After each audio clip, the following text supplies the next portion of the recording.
My sister said no one would ever date me, so she cried when I got engaged before her. Growing up, Violet was the pretty one, the charming one, the one who got asked to every dance while I stayed home with a book. Mom used to sigh and say, "At least you're smart, honey." Like that was some consolation prize for being invisible. Violet dated constantly. Star athletes, homecoming kings, guys who looked like they stepped out of cologne ads. She'd bring them to family dinners just to watch me squirm. "Maybe you could set her up with one of your friends," Mom would suggest hopefully. Violet would laugh. "My friends have standards." By the time I turned 25, I'd stopped going to family gatherings. Violet was on boyfriend number 4 that year, each one supposedly the one. Meanwhile, I was building my career as a civil engineer, traveling for projects, living my life. Then I met Owen at a construction site in Denver. He was the project manager, brilliant and kind, with this quiet confidence that made everyone listen when he spoke. We started with coffee breaks, then dinners, then everything else. 6 months in, he proposed. Simple, perfect, exactly us. I called my parents to share the news. Silence. Then Mom said, "Are you sure he's serious? Men don't usually..." She trailed off, but I heard it loud and clear. "Men don't usually choose you." I hung up. Violet called 10 minutes later.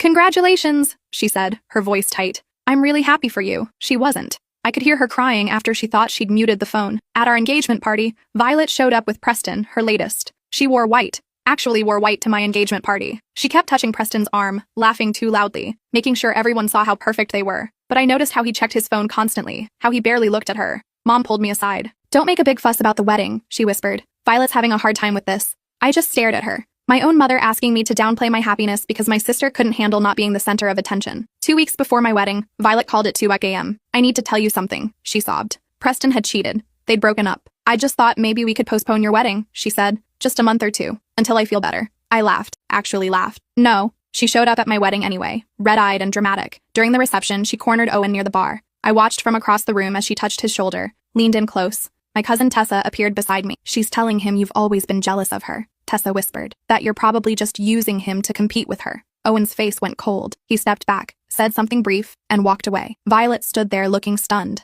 When he reached me, he kissed my forehead and said, "Your sister just tried to convince me you're marrying me out of spite." He smiled. I told her that was impossible because spite doesn't look at someone the way you look at me. We left early for our honeymoon. 3 days into our trip in Greece, my phone exploded with messages. Violet had posted on social media that she was engaged to Preston, the same Preston who'd cheated. She'd taken him back and he'd proposed, apparently the same week as my wedding. The announcement was full of photos, captions about true love conquering all, about finding her soulmate. I showed Owen. "Should we send congratulations?" he asked. "No," I said. "Something's wrong." I was right. 2 days later, Tessa sent me a screenshot. Preston's ex-girlfriend had commented on Violet's post. "He's still married to me. Our divorce won't be final for 6 months." I sat on our hotel balcony, the Aegean Sea stretching endlessly before me, and felt something shift. Violet had been so desperate to one-up me that she'd gotten engaged to a married man. But it got worse. When I got home and finally checked my email, there was a message from someone named Delilah. "I don't know if you know this," it read, "but your sister Violet has been messaging your fiancé, well, husband now, I guess, since before your engagement." My hands went numb. The email continued. Delilah was Owen's assistant at his previous job site. She'd noticed Violet's messages coming through on Owen's work phone, which she managed for scheduling purposes. "At first they seemed innocent," she wrote, "just asking about you, saying she wanted to make sure you were happy. But then they got weird. She started asking personal questions about Owen, about his finances, about whether he'd dated anyone before you." I sat staring at my laptop screen, the cursor blinking. Owen was in the shower, humming some Greek song we'd heard at a taverna the night before. I could hear the water running, could picture him completely unaware that our entire relationship might have been under attack this whole time. She asked him to meet her for coffee. Delilah's email continued. Said she needed his help with a surprise for you. Owen declined. She asked again, and again. "I'm only telling you this because the messages kept coming even after your wedding. The last one came yesterday. She told him she'd made a mistake, that she should have fought for him, that you didn't deserve him." I called Delilah immediately. It was 4 a.m. in Chicago, but she answered on the second ring. "I knew you'd call," she said. "I'm sorry. I should have told you sooner, but Owen made it clear he wasn't interested and I didn't want to ruin your engagement. But when she messaged again after your wedding, I couldn't stay quiet anymore. Do you have screenshots?" My voice sounded hollow. "All of them. I'll send them now." The shower turned off. I had maybe 3 minutes before Owen came out. My email dinged. Delilah had sent a folder with 47 screenshots. I opened the first one. Violet. "Hey, this is so random, but I wanted to reach out. I'm Violet's sister. I just wanted to say thank you for making her so happy." That one was dated 2 weeks after Owen and I started dating, before anyone knew we were serious, before I'd even told my family about him. Owen. "Thanks, she makes me happy too." Violet. "Can I ask you something? I'm planning a surprise for her birthday and I need your help." Owen. "Sure, what did you have in mind?" Violet. "Can we grab coffee? It's easier to explain in person." Owen. "I'm pretty busy this week. Can we just discuss it over text?" There were 15 more messages from Violet trying to set up a meeting, Owen politely declining each time. Then the messages changed tone. Violet. "I have to be honest with you, I'm worried about my sister. She has a history of moving too fast in relationships and getting hurt. I just want to make sure you're serious about her." Owen. "I'm very serious about her. You don't need to worry." Violet. "It's just that she's been hurt before, by men who seemed serious at first. How do I know you're different? Owen, you'll have to trust me. Or better yet, trust your sister to make good decisions. I scrolled faster. The bathroom door opened. I slammed the laptop shut. Owen emerged in a towel, water still dripping from his hair. Everything okay? He asked, noticing my face. I opened my mouth, closed it, opened it again. Did Violet ever message you? His expression shifted. Yeah, she did. Why didn't you tell me? He sat down on the bed next to me. Because it didn't matter. She was clearly trying to cause problems, and I wasn't going to give her that satisfaction. I figured if I ignored her, she'd eventually stop. Did she stop? No. He ran his hand through his wet hair. The messages got more intense. She started saying things about you, about your past relationships, trying to make me doubt you. Then she started making it about her, saying she'd made a mistake introducing us. She didn't introduce us. We met at a construction site. I know. That's when I realized she was lying about everything. So I blocked her number. I opened the laptop again and showed him the screenshots. All 47 of them. He scrolled through in silence, his jaw tightening with each message. This one, I pointed to a message sent 3 days before our wedding. This one says she loves you. Violet, I can't stop thinking about you. I know it's wrong. I know the timing is terrible. But I think I'm in love with you. I think I have been since the moment we met. Owen, we've never met, Violet. And I'm marrying your sister in 3 days. Don't contact me again. Violet, we did meet at your engagement party. You probably don't remember because you were so focused on her, but I felt something. I know you felt it too. Owen had blocked her after that, but the messages had continued to his work email, which was public. The last one had been sent yesterday. Violet, I know you blocked me. I know you think I'm crazy, but I need you to know that she's not who you think she is. She's using you to get back at me for being prettier, more successful, more loved. Our whole lives she's been jealous of me. This is just another way for her to win. Owen closed the laptop. This is insane. This is Violet. We sat in silence. The Greek sun streamed through the windows, making everything look surreal. I thought about every interaction with my sister. Every moment she'd made me feel small. The comments about my appearance, my intelligence, my worth. The way she'd monopolized our parents' attention, their love, their pride. The way Mom had asked me to downplay my own wedding so Violet wouldn't feel bad. And now this. She'd tried to steal my husband before I'd even married him. What do you want to do? Owen asked quietly. I thought about it. I could confront her, scream at her, show our parents what she'd done, but that's what she wanted. Drama, attention, proof that I cared enough about her actions to react. Nothing, I said. We do nothing. We finish our honeymoon, we go home, and we live our lives. Without her in them. Owen nodded. I like that plan. We stayed in Greece for another week. We didn't talk about Violet again. We swam in the sea,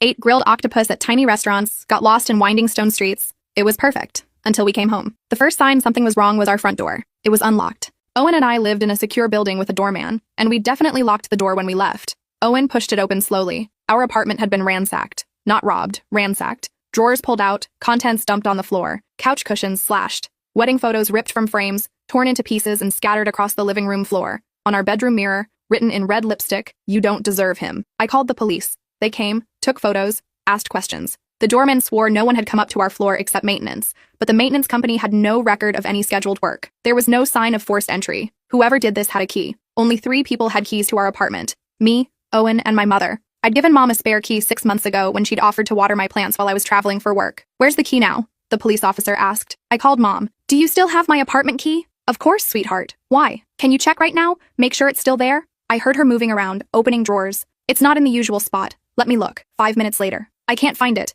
When did you need it? I'm sure it's here somewhere. When was the last time you saw it? Oh, I don't know. Maybe a few weeks ago? Violet borrowed it, actually. She said she wanted to drop off your wedding gift while you were on your honeymoon, as a surprise. The police officer's pen stopped moving. He looked at me. I gave him Violet's full name and address. They found her at Preston's apartment. The same Preston who was still legally married to someone else. She denied everything at first. Said she'd never been to our apartment, never touched anything. Then they showed her the security footage. The building's security cameras had caught everything. Violet entering with a key 2 days after our wedding. Leaving 3 hours later with 2 large garbage bags. Going back the next day with Preston, the 2 of them carrying out boxes. They'd stolen from us. While we were on our honeymoon, celebrating our marriage, my sister and her married boyfriend had broken into our home and stolen our wedding gifts, the cash gifts from the envelopes, my grandmother's jewelry that I'd worn on the wedding day, Owen's laptop, our passports, even the espresso machine we'd registered for. The police found most of it in Preston's storage unit. Violet had apparently planned to sell it all online. Why? The detective asked her. Why would you do this to your own sister? According to the police report, she'd said, because she has everything I want. She always gets everything. Preston was charged with breaking and entering and theft. Violet was charged with theft, vandalism, and criminal trespass. Preston's actual wife filed for divorce and sued both of them for emotional distress. Our parents hired Violet the best lawyer they could afford, spent $40,000 on her legal fees, and begged me not to press charges. She's your sister, Mom pleaded. She made a mistake. Family forgives. Family doesn't break into each other's homes. She was going through a difficult time. The Preston situation, your wedding, it was all too much for her. So my wedding was too much for her. My happiness was too much for her. You know what I mean. I do. I've always known what Violet's feelings matter. Violet's struggles matter. Violet's jealousy and rage and cruelty matter. And I should just accept it, forgive it, make myself smaller so she can feel bigger. That's not fair. You're right, it's not. It's not fair that I had to downplay my engagement because it hurt Violet's feelings. It's not fair that you asked me to postpone my wedding because Preston cheated. It's not fair that you gave her my apartment key without asking. It's not fair that even now, with police reports and evidence and her own confession, you're asking me to protect her from consequences. Mom started crying. She's my daughter. So am I. I pressed charges. All of them. Violet took a plea deal. 6 months in county jail, 2 years probation, community service, and a restraining order that prohibited her from contacting Owen or me for 5 years. Our father didn't speak to me for a year. Said I'd destroyed the family, turned my back on my own blood, chosen a man over my sister. Mom called occasionally, always with the same speech about forgiveness and moving forward and how families work through difficulties. I changed my locks, all of them, installed a security system, started therapy. Owen and I bought a house in a different neighborhood. We didn't tell my parents the address. We had a small housewarming party. Our friends came. Owen's family came. Tessa came, the only member of my family I invited. I'm proud of you, she said, standing in our new kitchen, for setting boundaries, for protecting yourself. Mom thinks I'm cruel. Your mom has spent 30 years enabling Violet's worst behaviors. Of course she thinks accountability is cruelty. Life moved on. Owen got promoted to senior project manager. I got offered a position as lead engineer on a major infrastructure project in Seattle. We celebrated our first anniversary, then our second. Violet got out of jail after 4 months for good behavior. Mom sent me a text. She's changed. She wants to apologize. I didn't respond. 3 weeks later, Violet showed up at Owen's office. His assistant called me immediately. Your sister is here. Security is with her. She's demanding to see Owen. Tell security to enforce the restraining order. They escorted her out. She screamed the entire way, loud enough that people on other floors heard. She called Owen a coward, called me a vindictive bitch, said we'd both regret turning our backs on family. The police arrested her for violating the restraining order. Another court date. Another round of mom begging me to drop the charges. Another round of dad not speaking to me. I sat in the courtroom and watched Violet cry. She wore a modest dress, her hair pulled back, minimal makeup. The perfect picture of a reformed woman who'd made mistakes. Her lawyer argued she'd only wanted to apologize, to make amends, that she'd been overwhelmed with remorse. The judge reviewed her previous charges, the theft, the vandalism, the stalking messages, the violations of the restraining order that security footage had captured at Owen's office. Ms. Peterson, he said, this court gave you an opportunity to prove you could respect boundaries. You've violated those boundaries repeatedly. I'm extending your restraining order to 10 years and adding another 6 months of jail time. Violet's face crumpled. She looked at our parents in the gallery. Dad's expression was granite. Mom was crying. Then Violet looked at me. I hate you, she mouthed. I didn't react, just watched as the bailiff led her away. Outside the courtroom, my parents confronted me. Happy now? Dad asked. Your sister's life is ruined. She ruined her own life. You could have stopped this. You could have shown mercy. I did show mercy. I didn't sue her for emotional distress. I didn't go to the media. I didn't tell everyone at her work what she did. I just asked her to leave us alone. She couldn't even do that. She's sick, Mom said. She needs help, not jail. I agree. She does need help. Maybe this will finally make her get it. They left without saying goodbye. I stood on the courthouse steps, the spring sun warm on my face. Owen appeared beside me, slipping his hand into mine. You okay? He asked. Yeah, I said. I really am. We went out for dinner that night. A little Italian place near our house, the kind with checkered tablecloths and candles and wine bottles. We ordered too much food and split a bottle of red wine. We talked about everything except my family, his new project, my upcoming trip to Seattle, the vacation we were planning to Iceland. When we got home, there was a letter taped to our front door. No envelope, just a single sheet of paper folded in half. I recognized Violet's handwriting immediately. Owen reached for it, but I stopped him. Let me. The letter was short. I've spent my whole life being better than you at everything. Prettier, more popular, more loved, and I still ended up here, in jail, alone. While you got the career, the husband, the perfect life. I don't understand how this happened, how you won, but you did. And I hate you for it. I hope you know that. I hope it keeps you up at night knowing your own sister hates you, because that's all I have left. My hate. And I'm going to hold on to it forever. I read it twice. Then I handed it to Owen. He read it in silence. When he finished, he said, "What do you want to do with this?" I could have kept it. Could have added it to the legal file as more evidence of harassment. Could have shown it to our parents as proof of Violet's continued malice. Could have framed it as a reminder of what I'd overcome. Instead, I walked to the fireplace, struck a match, held the paper to the flame and watched it curl and blacken and turn to ash. There, I said. Now she's really gone. The restraining order meant Violet couldn't attend family events if Owen or I were present. Thanksgiving came. Mom called. We're having dinner at our house. I'd love for you to come. Will Violet be there? She's my daughter. Of course she'll be here. Then I won't. This is getting ridiculous. It's been almost 3 years. Can't you just be in the same room for a few hours? No. Your father misses you. He knows where I live. He's not going to choose between his daughters. He already did. He chose Violet, like he always has. Mom was quiet for a long time. You've changed. You used to be so sweet, so understanding. I used to be a doormat. There's a difference. I spent Thanksgiving with Owen's family. His mother made too much food, and his nieces taught me a complicated board game I didn't understand. His father told embarrassing stories about Owen as a kid. It was warm and chaotic, and no one expected me to make myself smaller to keep the peace. Christmas came, no call from Mom, no card, nothing. I sent them a card anyway, just a simple one with a photo of Owen and me on a hike, both of us muddy and grinning. Inside I wrote, "Merry Christmas, we're happy, We hope you are too. Mom called on New Year's Eve. Thank you for the card. You're welcome. The photo is nice. You look healthy. I am. Violet's doing better. She got a job at a call center. She's in therapy twice a week. That's good. She asks about you sometimes. Wonders how you're doing. Mom, I know. I'm not supposed to pass messages. I just thought you'd want to know. I don't. Silence. Then, I miss you. I felt something crack open in my chest. I miss you too. Can we have lunch? Just us? I met her at a cafe near her house. She looked older, tired. She hugged me too long. I'm sorry, she said when we sat down. For everything. For making excuses for Violet. For asking you to minimize your happiness. For giving her your key. For not protecting you the way I should have. I didn't know what to say. I'd imagined this conversation 1,000 times, and in every version, I'd had the perfect response. Eloquent and cutting and final. But sitting across from my mother, seeing the regret in her eyes, I couldn't remember any of those speeches.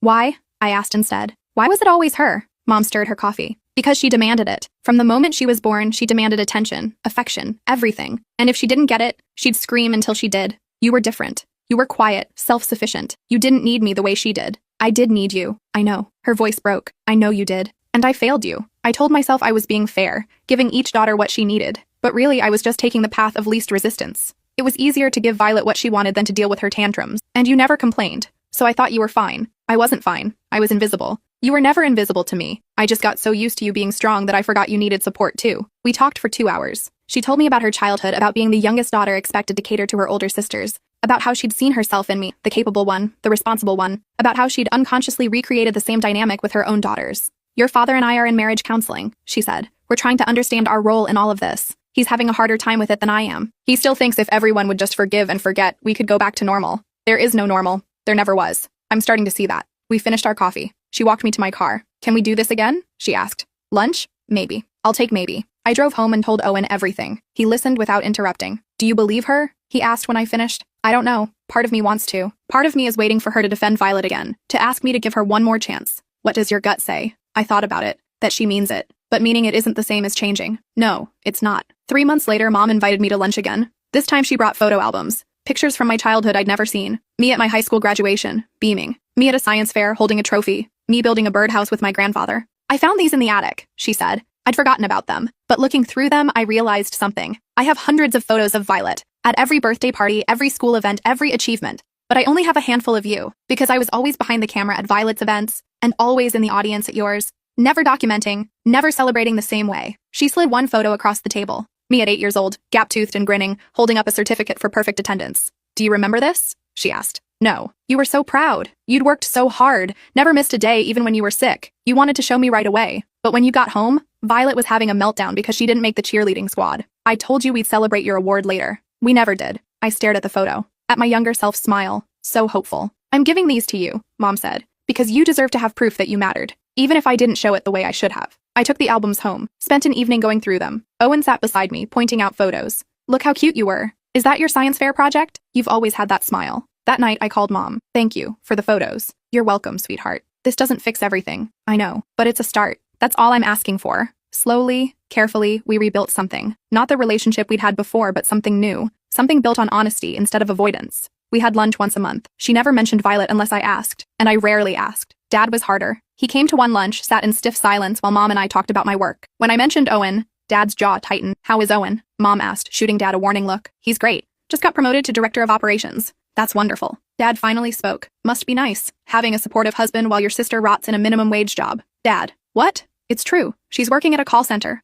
living in a studio apartment, can barely make rent. Meanwhile, you're living in your big house with your fancy job and your perfect life. She broke into my home. She tried to steal my husband. She destroyed my wedding photos. She violated a restraining order. Twice. And you made sure she paid for it. The legal system made sure she paid for it. I just refuse to be a victim anymore. Dad stood up. I can't do this. I can't sit here and pretend everything is fine when one daughter won't even help her own sister. He left. Mom stayed. I'm sorry, she said. Don't apologize for him. He's struggling. He thinks being a good father means protecting both daughters equally, even when one daughter is objectively wrong. That's not protection. That's enabling. I know. I didn't see Dad again for a year. Then Owen and I announced I was pregnant. Mom called immediately, crying happy tears. I could hear Dad in the background asking what was wrong. Nothing's wrong, Mom said. We're going to be grandparents. The phone went quiet. Then Dad's voice. Let me talk to her. I waited. Congratulations, he said stiffly. Thank you. When are you due? October. Another pause. Your mother wants to throw you a baby shower. That would be nice. Violet won't be invited. It wasn't a question, but I answered anyway. No, she won't. She's going to be hurt. She'll survive. He hung up.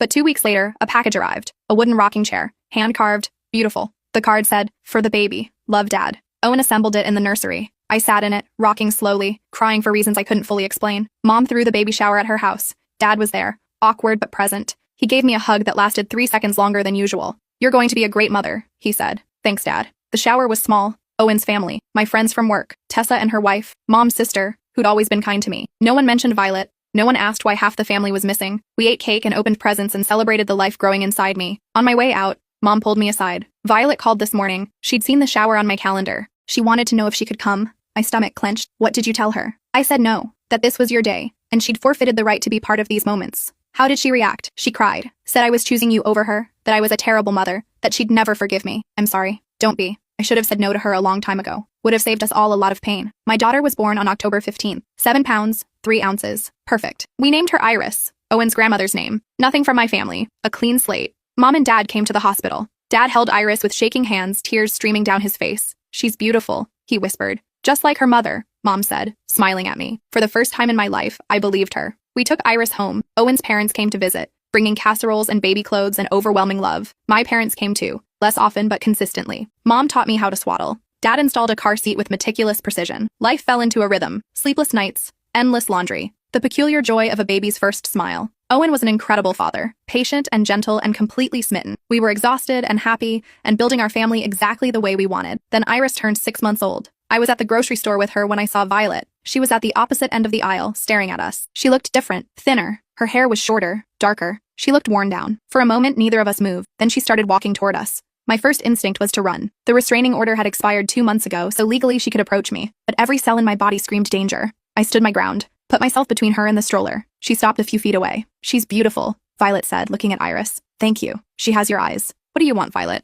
"I'm not here to cause problems. I just wanted to see my niece." "She's not your niece. You gave up that right when you broke into my home. That was years ago. People change." "Do they?" Violet's jaw tightened. "I've been in therapy. Real therapy. Not the court-mandated stuff. I'm working on myself." "Good. Work on yourself somewhere away from me and my family. I'm trying to apologize." "I don't want your apology. You're not even going to give me a chance?" "You've had hundreds of chances. You've wasted all of them." She looked at Iris again, her expression softening. "Mom and Dad told me about her. They showed me pictures. I'm an aunt." "No. You're a stranger who shares my DNA. That's cold. That's honest." A store employee approached, sensing tension. "Is everything okay here?" "Fine," I said. "I'm just leaving." I pushed the stroller past Violet. She didn't follow. But as I reached the end of the aisle, she called out, "I'm sorry for all of it. I know you don't believe me, but I am." I didn't turn around, just kept walking, loaded my groceries, buckled Iris into her car seat, drove home with shaking hands. Owen was in the garage when I pulled up. He took one look at my face and knew. "What happened?" "Violet. At the store." His expression darkened. "Did she threaten you?" "No. She apologized." "Do you believe her?" I thought about her face.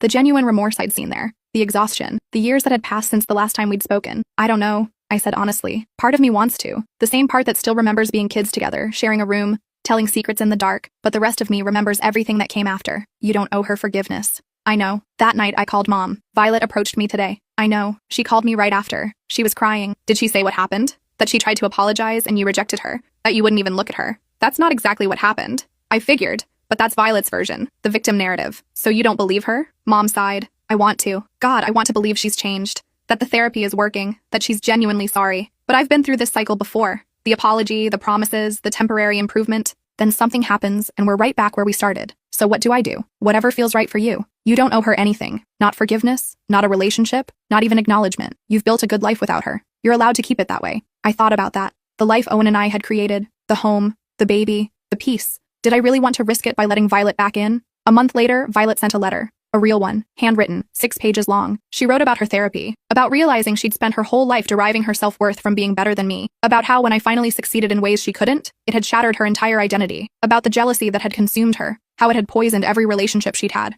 "I know I don't deserve your forgiveness," she wrote. "I know I've burned every bridge, destroyed every chance, but I need you to know that I see it now. I see what I did to you, the comments, the comparisons, the constant put-downs. I see how Mom and Dad enabled it, how they let me treat you like you were less than human, and I'm so sorry." The letter went on. She wrote about Preston, about how he'd used her desperation to manipulate her into helping him steal from us, about how she'd been so blinded by the need to one-up me that she couldn't see he was a con artist, about hitting rock bottom in jail, alone, realizing she'd destroyed her life for literally nothing. "I don't expect you to respond," she ended. "I don't expect anything from you. I just needed you to know that I see what I did. And if I could take it back, if I could go back to being kids and do it differently, I would. I'd be the sister you deserved, the one who celebrated your successes instead of resenting them, the one who had your back instead of stabbing it." I read the letter 3 times, showed it to Owen. What do you think? I asked. I think it sounds genuine, but I also think she sounded genuine before. Mom said the same thing. Do you want to forgive her? Did I? I thought about it. About the years of pain, the wedding she'd tried to ruin, the home she'd violated, the nights I'd spent wondering why my own sister hated me so much. But I also thought about the sister I'd had before the jealousy consumed her, the one who'd let me hide in her room when I was scared of thunderstorms, the one who'd taught me how to French braid my hair, the one who'd existed before we'd been pitted against each other, before comparison had become competition. I don't know, I said, but I think I might want to try. I wrote back. 1 page. Simple. I got your letter. I appreciate your honesty. I'm not ready for a relationship, but I'm willing to consider it in the future. If you're serious about changing, prove it through actions, not words. Stay in therapy. Build a life you're proud of without comparing it to mine. And maybe someday we can have a conversation. She wrote back immediately. Thank you. That's more than I deserve. I'll prove it. I promise. A year passed. Then another. I'd see Violet occasionally at family events I attended without Owen. Christmas morning, Easter brunch, Mom's birthday. We'd nod at each other, exchange brief pleasantries. Nothing substantial. But I noticed changes. She didn't monopolize conversations anymore. Didn't brag about her life or put down others. When Dad started to compare us during one dinner, she cut him off. Don't, she said. We're not in competition. We never should have been. Dad looked stunned. Mom smiled into her wine glass. Iris turned 2. We threw a birthday party at our house. I didn't invite Violet, but she sent a gift anyway. A beautiful wooden toy chest with Iris's name carved into it. The card said, "For your daughter. May she never doubt she's loved." I cried when I read it. 3 years after the grocery store encounter, Violet called me. I know we're not there yet, she said, but I wanted to tell you something. I'm engaged. Oh, congratulations. His name is Leo. He's a teacher. He knows everything about my past, about what I did to you, all of it. He's been pushing me to make amends, to be better. That's good. I'd like you to meet him. No pressure. Just coffee, if you're comfortable. I thought about it. About all the years that had passed. About the work Violet had clearly been doing. About the fact that she was asking, not demanding. Okay, I said. Coffee. We met at a neutral location, a cafe halfway between our houses. Owen came with me. Violet brought Leo. Leo was nothing like Preston or any of Violet's previous boyfriends. He was quiet, thoughtful, wearing a cardigan and glasses. He shook Owen's hand respectfully, didn't try to dominate the conversation. Violet was nervous. I could see her hands shaking as she stirred sugar into her coffee. Thank you for coming, she said. I know this is weird. It is, I agreed. We talked for an hour. About nothing important. The weather, Iris, Leo's students, Violet's new job as an office manager. It was stilted and awkward and nothing like the relationship we'd once had, but it was something. As we were leaving, Violet pulled me aside. I want you to know I'm not asking for us to be best friends. I'm not asking for you to forget what I did. I just want a chance to prove I'm not that person anymore. Okay, I said. Over the next year, we built something fragile. Coffee every few months. Brief text exchanges on holidays. When Violet got married, she didn't invite me to the ceremony. Instead, she sent me a photo afterward with a note. I didn't want to put pressure on you to attend, but I wanted you to know I thought about you today. About how you found a good man, and I finally did too. Thank you for showing me what that looks like. Iris turned 4. I invited Violet to the birthday party. She came with Leo, brought an appropriate gift, stayed for an hour. She played with Iris, gently, respectfully. She didn't overstep. When they left, Iris asked, "Who was that lady?" "That's Violet," I said. "She's my sister." "I didn't know you had a sister." "It's complicated." Owen's hand found mine. Most family things are. Mom and Dad were easier now. They'd stopped trying to force a reconciliation, stopped making excuses for Violet's past behavior. They attended therapy together, actually talked about their role in creating the dynamic that had poisoned their daughter's relationship. "We failed you both," Dad said during one particularly honest dinner. "We turned you into competitors instead of allies. We rewarded Violet's bad behavior by giving her attention and punished your good behavior by taking you for granted." "Yes," I said simply. "I can't take it back, but I can stop perpetuating it." And he did. When Iris did something clever, he praised her without comparing her to anyone else. When I shared good news about work, he celebrated it without worrying about how it might make Violet feel. He learned, slowly, to treat us as separate people with separate lives instead of two sides of the same competition. Violet got pregnant. She called to tell me, her voice careful. "I wanted you to know. I'm due in March. Congratulations." "That's wonderful. I've been thinking about becoming a mother, about how I was raised. I don't want to repeat those patterns." "Neither did I." "How do you do it? How do you make sure you're not damaging Iris the way we were damaged?" We talked for 2 hours. About conscious parenting, about breaking cycles, about therapy and self-awareness, and constantly questioning your own behaviors. It was the most honest conversation we'd had since we were kids. When Violet's son was born, I sent flowers to the hospital. When she brought him home, I dropped off a meal. Small gestures, but they mattered. Iris turned 6. By then, she'd met Violet several times. They had a cordial relationship, distant but not hostile. Iris called her Aunt Violet, though I'd never suggested the title. At Iris's birthday party that year, Violet and I ended up in the kitchen together, refilling drink pitchers. "She's amazing," Violet said, watching Iris through the doorway. "You're an incredible mother." "Thank you. I mean it. I see how she is with Owen, with you. She's confident, secure, she knows she's loved. That's the goal." Violet set down the pitcher she was holding. "I'm sorry I never said this properly. Not in letters or therapy or any of it. I'm sorry I tried to destroy your happiness. I'm sorry I made your childhood miserable. I'm sorry I wasted so many years hating you instead of loving you." I looked at my sister. at the woman she'd become. Not the girl I'd grown up with, and not the woman who'd broken into my home. Someone in between. Someone trying. I forgive you, I said. She started crying. You don't have to say that. I know, but I mean it. I forgive you for what you did. That doesn't mean I forget it. That doesn't mean we go back to how things were. But it means I'm letting go of the anger, the resentment, the need to punish you for the rest of our lives. She hugged me. I let her. It felt strange and familiar all at once. When we pulled apart, she said, "Thank you for giving me a chance when I didn't deserve it." "We're family," I said. "Complicated, messy, broken in places, but still family." Owen found us a few minutes later. He assessed the situation, saw Violet's tear-stained face, my own damp eyes. "Everything okay?" he asked. "Yeah," I said. "Everything's okay." That night, after the party, after Iris was in bed, Owen and I sat on our back porch. The sky was full of stars. "I'm proud of you," he said. "For what?" "For being brave enough to forgive her, to let her back in even partially. That takes real strength, or stupidity." "No, it's strength. You could have held on to that anger forever. No one would have blamed you, but you chose differently." I thought about the years that had passed, the pain and betrayal and slow, painful healing. About Violet's journey from the woman who'd trashed my apartment to the woman who'd cried in my kitchen. "People can change," I said. "Not everyone. Not always. But sometimes." "Do you think she's really changed?" "I think she's trying. That's all I can ask for." 2 years later, Violet and I have what you might call a relationship. We're not close. We probably never will be. Too much history. Too many scars. But we're civil. We attend family gatherings together. Our kids play at Christmas. We text occasionally about parenting struggles or recipe recommendations. Mom and Dad are different too. They no longer play favorites, no longer pit us against each other. They've learned finally to love both daughters without conditions.